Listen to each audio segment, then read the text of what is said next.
Hey folks, FJB3 here, the Wrestling Nut. More content for geeks. If you're watching this, then you may know that the men's division in the WWE is lagging behind the women's division incredibly, massively. All right, let's go through it real quick. You have Jey Uso as your world champion in a nothing feud with Logan Paul. You have part-time dull heel John Cena doing a callback match to R-Truth, which is an SNL skit. The mid-card titles for the men's, I love Jacob Fatu, but they're putting the Bloodline story over the actual U.S. title.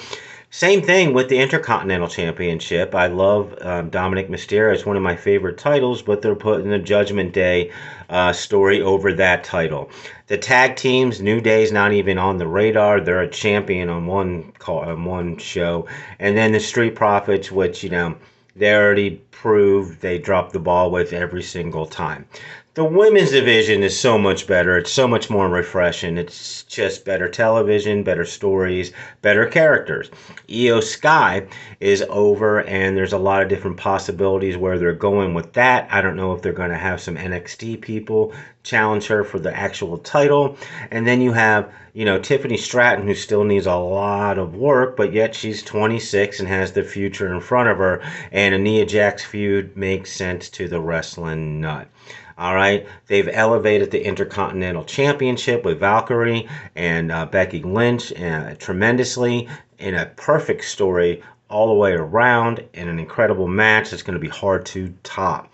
The U.S. title, I don't know what they're going to do with Zelina Vega, so there's a question mark there. The tag titles, even though Liv Morgan's, away filming a movie, that's actually been, kind of a made title now because Liv Morgan has done so much, and with Raquel Rodriguez, they're now 4-time champions.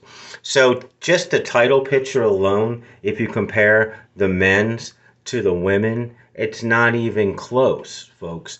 The entertainment right now is on the women's side, not just with the character work and the in-ring work. It's the stories. The stories are more compelling. I mean, it's hard to cheer for main event Jey Uso when it's been manufactured for you. It's hard to understand this John Cena character when they're trying to protect him from getting cheered. It's hard to understand the whole men's tag team division unto itself.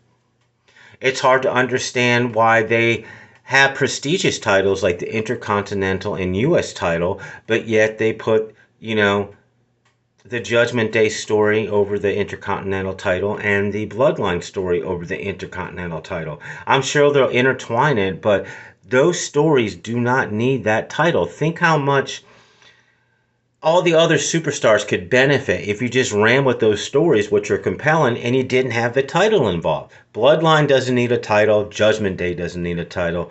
Open that up for other competitors. On the women's side, everything seems to be more logical, reasonable, and it makes more sense.